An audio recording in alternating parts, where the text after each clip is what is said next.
はい、皆さんこんにちは。モノルです。今回はずっと確認してみたかった Call of Duty Black Ops 6のエイムについて解説しながらですね、リニア化っていうところをね、やってみたいと思います。実はね、Call of Duty Black Ops 6のリニアっていう設定は完全なリニアではないっていうのはね、よく言われていることなんですが、じゃあ実際それぞれの設定でどういうね、レスポンスカーブを描いているのかっていうのをチェックしてきました。またですね、完全なリニアっていうね、設定を実際に作って試してみてですね、その操作感っていうのを確認してみました。完全なリニア感度っていうのが意外とというかね、相当強かったんで、もしかしたらね、これはね、使えるんじゃないかっていうことで、紹介していきたいと思います。はい、それでこちらが Call of Duty Black Ops 6の、エイム速度ですね。エイム感度が 1.20、縦横 1.20 に設定した時の、レスポンスカーブになります。横軸がゲームへの入力値、縦軸が、画面が、毎分何回転するかっていうのを表していてですね、大きければ大きいほどエイム速度が速いっていうことになります。このグラフ結構よく見たことある方いらっしゃるかなと思うんですけど、Call of Duty のね、中の設定で、スタンダード、標準っていうのがこの青色の線で低感度な、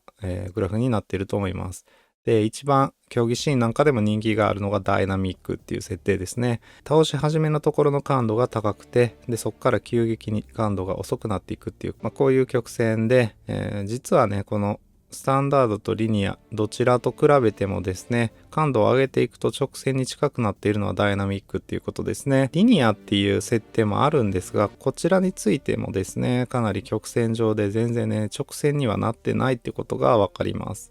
このことがですね、Call of Duty Black Ops 6ではね、感度がリニアでも低感度の曲線を描いているよって、低感度になってますよと、直線ではないですよって言われる原因ですね。で、このね、グラフ、どのように作ったかっていうところもちょっと軽くね、触れておきたいと思います。はい、ブラックオプス6の画面ですね、ゲーム画面に行って、ですね、まず武器のところから射撃場に入ります。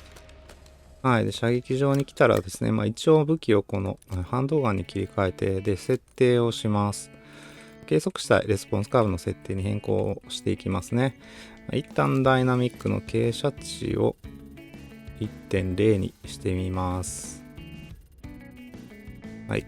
1.0 ですね。で、水平スティック感度、垂直スティック感度は 1.20 のままにしてやっていきます。で、ここでね、一旦ですね、エイムのところからターゲットエイムアシストをオフにしておきます。一応ね、腰打ちだとあんま関係はないはずなんですけど、念のためにですね、設定しておいて、で、この左隅のところですね、ここに立ちます。左隅にこうやって押し当てる感じですね。で、この木枠のこの、端っこからですね、一周してこの木枠の端っこまで来る、時間っていうのを計測しています。時間というよりは実際はですね 60fps で撮影して、フレーム数をカウントしてるって感じですね。スティックはね、こう固定してあってですね、でこう横から、棒などで押してあげて、でこう必ず一定の入力値になるようにですね、この私がね自作したツールの方で入力値の方を見ながらですね、例えばそうだな 0.3 ぐらいかな、0.30468 っていう値で固定してやって、で高さはだいたい真ん中ら辺であればだいたい大丈夫なんで、この辺りで、上下方向は 0.0002 になるようにしてですね、上下方向は移動しないようにして、横方向は 0.30468 っていうので固定してやってですね、この木枠のところからもう一回その木枠の端っこまで行くのにかかったフレーム数っていうのをカウントします。はい、こんな感じですね。で、このフレーム数からですね、逆算して1分間に何周この視点がね回転するかっていうのを計算しているっていう感じです。で、これ同じことを Apex Legends でもちょっとやってみてます。Apex Legends でスタッツを表示するとですね、今のエイムの向きっていうのがですね数字でわかるようになっているので、その数字が0から0までですね、行くのにかかったフレーム数っていうので、この1回転っていうのを計測している感じです。はい。で、そのようにしてですね、計測した結果っていうのがこちらのグラフになっています。で、これ、先ほどの設定でもあったようにですね、この傾斜値の値っていうのを設定できるんですね。で、この傾斜値すべて 1.00 で計測した結果がこちらになるんですけど、この傾斜値を0にするとどうなるかっていうとですね、はい、こちらが、すべてスタンダード、ダイナミック、リニア、それぞれね、傾斜値を0に設定した時のグラフになってます。リニアの傾斜値 1.0 っていうのも、このグラフに含めてるんですが、すべて全く同じ曲線になりました。というわけで傾斜値っていうのはですね、増やせば増やすほどリニアから外れてですね、例えばスタンダードだったらスタンダードの曲線に近づいていく、ダイナミックだったらダイナミックの曲線に近づいていくっていうような設定っていうことが分かりました。なんで、このね、1.00 からですね、徐々に値を下げていくと、このね、ダイナミックで言えばこのオレンジ色の曲線が徐々にこの緑色の曲線に近づいていくっていうことですね。かなり微妙な差ではあるんですが、1.00 とかね、大きい値にしていく方がですね、基本的にはこういいかなっていうふうに私は感じました。それでね、ダイナミックで、できるだけこの中間ですね、倒し始めらへんのエイムっていうのがうまく合わせられるギリギリの、速度にね、ダイナミックでエイム速度を、縦横のねエイム速度を 1.20 よりも増やしていくっていうのがね、コールオブデューティーブラックオプス6で強いエイム設定の仕方かなっていうふうに思います。ただこれじゃどうしてもですね、感度っていうのはリニアとは程遠いっていうことで、私の方でね、できるだけリニアに近い、直線上に近いような設定っていうのを出そうということで、まずは Steam 入力の方でね、やってみました。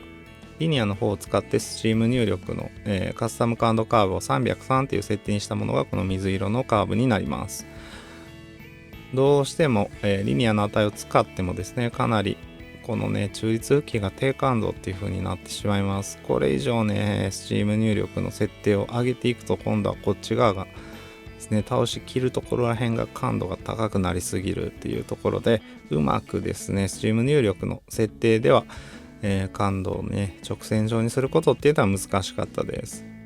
で、もう一点ですね、Apex と Call of Duty でのエイムの速度の違いっていうのもね、計測してきました。そのグラフがこちらになります。Apex が赤色なんですが、こちらね、43リニアで腰打ちの感度を計測しました。見事に直線上になっているんですが、最後まで倒しきったところで加速っていうのが入ってですね、一気に、エイム速度が上がるっていうのが Apex Legends のね、エイムっていうことですね。このグラフを見てね、非常に面白いなって私なんか思ったんですが、よく似てるんですよね、このエイム速度っていうのがね。最大のところらへんはだいたい同じぐらいですしね。でややね、この辺りっていうのはちょっと、コールオブデューティは低感度になってしまっているんですけど、非常にね、このデフォルトの 1.20 っていう設定では非常に似通った、感度になっているということがわかると思います。プロの方とかでもよくね、この 1.20 よりも感度を上げているかなって思うんですけど、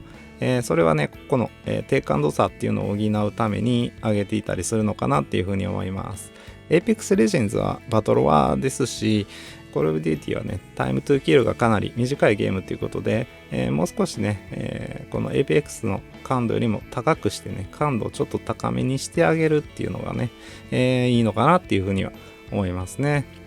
それで Steam 入力でね、リニア化したものっていうのをこちらに重ねてみたんですが、かなりですね、高感度すぎるかなっていうふうにも思います。このね、1.20 っていう設定でね、やってるんですけど、この 1.20 だとちょっと感度が高すぎるんで、もうちょっとね、こう、43リニアの方に近づけて、やや感度を下げてあげた方がいいかなっていうふうにも感じました。というわけでね、今回はこちらのブリッツ2のね、設定を使ってリニア化っていうのをやってきました。はい。で、リニア化設定の方法なんですが、まずですね、水平スティック感度っていうのを 0.7 ですね。0.7。垂直スティック感度も 0.7。で、エイムのレスポンスカーブの傾斜値を 1.00 でリニアってしてあげます。傾斜値はどんな値でも構わないです。で忘れないように、ターゲットエムアシストはオンですね。詳細設定とか私はですね、基本的にこの辺オフで、ズームごとの感度調整とかね、オフにしてたり、視点反転とか標準になってます。だけかな。増幅とかもね、1.00 ですね、すべて。はい、という形になってます。で、ビッグビッグオンアシスタントの方でですね、プロファイルのエディットで、スティックの方ですね、デッドゾーンとか0で、左側の点を13の43ですね。右側の点を60の82って設定してあげます。他のところは特に知ってないですね。クケアルゴリズムとか私はオフにしてます。ここの値はね、オンでもオフでもどっちでも構わないです。左スティックの方はデフォルトのままですね。で、セーブってしてやれば OK ですね。で、問題はね、このステップ精度設定なんですが、かなりですね、極端な高感度設定っていう風になってしまっていますので、ここをね、256でしてしまうと、ちょっとね、エイムが、特に細かな遠距離のエイムが難しくなってしまうので、32かアダプティブかどちらかにね、設定してあげることをお勧めします。トーニングレッド設定は 2000Hz のままでいいですね。コールオブデューティに関してはね、こういう、設定でも全然、戦っていけるかなと思います。特にね、256に設定しなければ、エイムアシストが弱くなるとかっていう感覚は、なかったです。はい、これでね、設定の方は完了です。はい、でそれでね、こちらは、ブリッジ2を使ってですね、リニア化した設定を反映したグラフになります。この設定にするとこのぐらいの感度っていうことで、これは非常に43リニアに近くてですね、どうしてもね、倒しきりのところっていうのの加速っていうのはですね、実現できないので、感度がね低くはなってしまうんですけど、このね設定っていうのは非常にですね、実際に試してみたところ強かったっていうところですね。じゃあ実際、この設定っていうのがどれぐらい強いのかっていうのをですね、ゲームプレイを見ながら、チェックしていきたいと思います。はい、まずは中距離戦闘が多いマップでの、ゲームプレイから見ていきたいと思うんですが、中遠距離はやっぱりですね、ダイナミックとかと比べると、完全なリニア感度っていうのは難しくはなるかなっていう感じがしました。やっぱり、中立付近の感度っていうのが高くなっているので、その分難しいっていうのはあるんですが、例えば敵がレレレしている時とかの追いエイムですね、これは非常にやりやすかったです。また最初からねある程度大きいエイムした状態で敵がそこに来るようなパターンっていうのはいいんですけど、そうじゃない場合っていうのはですね、非常に素早く相手にエイムを合わせることができるっていうところで、こういうパターンですね、結構強かったような、気がします。中遠距離、特に中距離に関してはですね、文句なく強いかなっていう感じがしました。あと Apex との違いではやっぱりリコイルですかね。Call of Duty のリコイルってかなり小さくて細かいっていうね感じがするんですけど、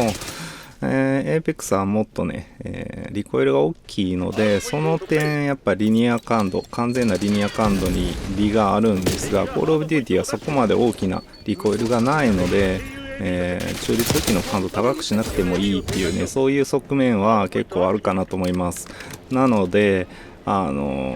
すごくね、そのリコイルっていうところはですね、かえって難しい感じっていうのはありましたが、ちょっとね、やってればなれるかなっていうぐらいですね。必ずしもこのぐらい、完全なリニアみたいに中立付近が感度高くなきゃリコイルがちょっと難しいみたいなことはなくて、なんでやっぱり Call of Duty ではね完全なリニアっていうところにそこまで利がないっていうような感じはあるかなって思いますね。ででも総じてですね、じゃあApex ほどメリットはないけど弱くはないっていうか、むしろ結構強いっていうねなんとも言えない感じなんですが、中遠距離に関しては割と割とね感触は良かったです。そんな感じの、そうですね、このマップでの感覚っていうのはそうですね、私はダイナミックとかよりもこのね完全なリニアの方が戦いやすいかなっていう風に思いましたね。もうこれならもう全然ね、まあどうしてもねプロの方とかっていうのはですね、こういうブリッツ2みたいなカスタムカウントカーブが使える、コントローラーをまあルール上使えないとかがあると思うんでね、まあ難しいかなと思うんですけど、カジュアルにプレイする方ではねこういう感度を使ってみるのもいいんじゃないかなっていうふうに思いました。まああと大きなメリットとしてはね、 APEX で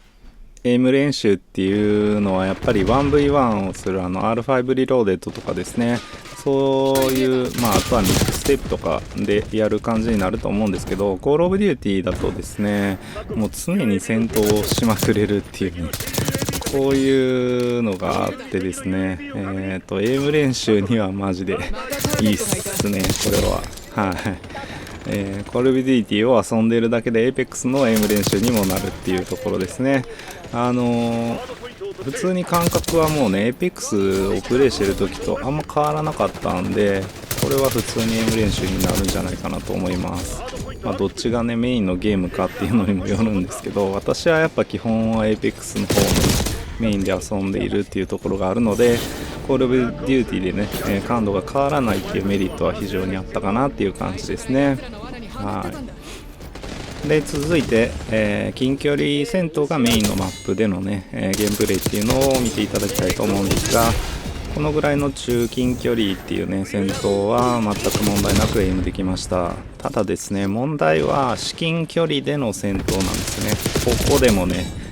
腰打ちでなるべくエイム速度を速くしようとしてエイムしているんですが、どうしても、ね、追い切れないっていうことがありました。やっぱりですね、まあ、APEX でいうと最大まで倒した時に加速が入るっていうところとかですね、ダイナミックみたいな感度っていうのはですね、最後の方の感度が非常に高くなっているっていうところで、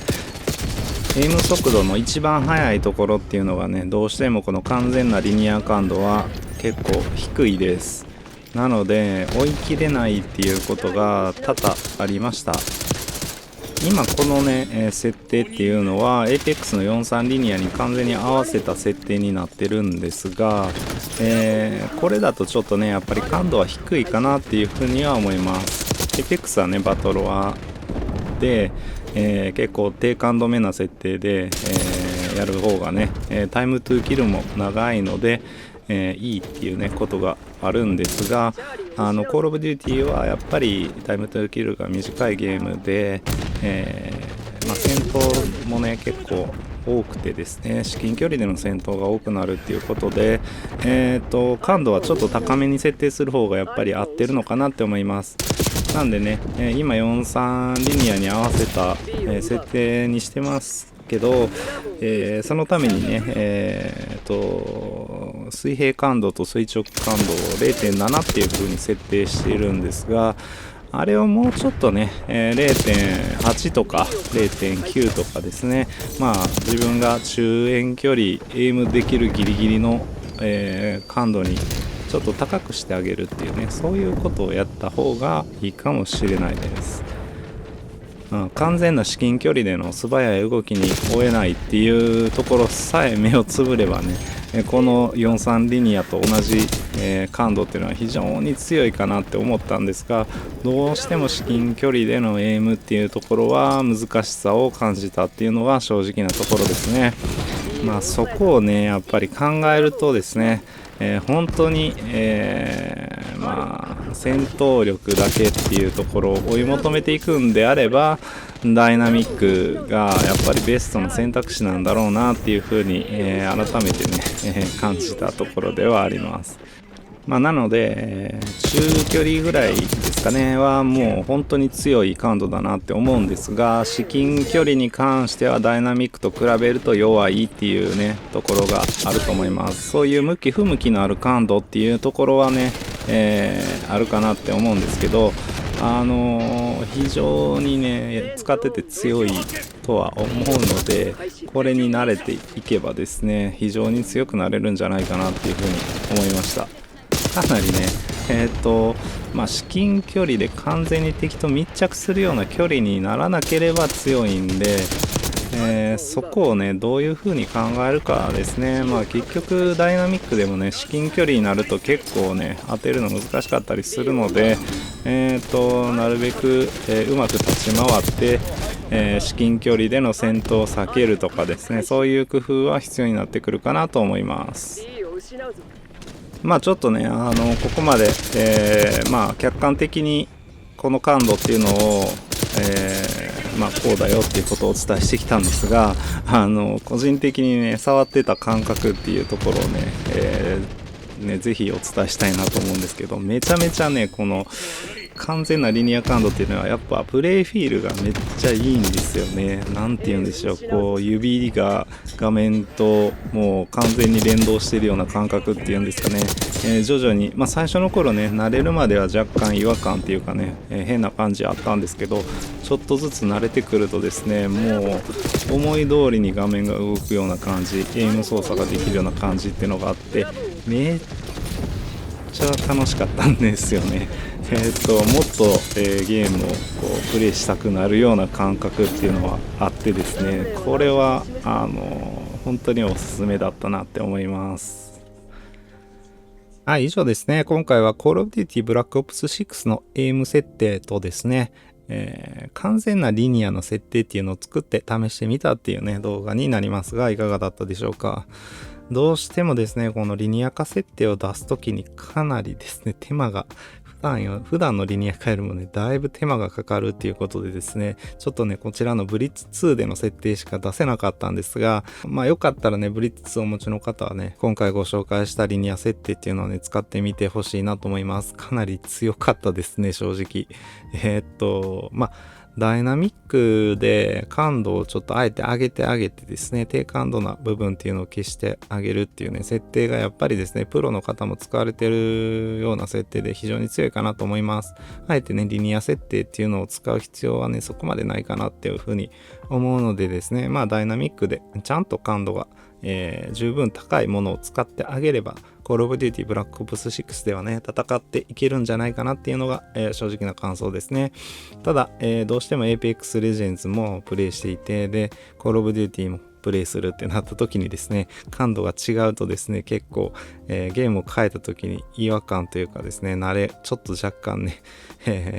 嫌な感じがすることが結構あるんで、そのあたりですね、打ち消せるっていうね今回の設定は使いどころはあるのかなというふうには思いました。私は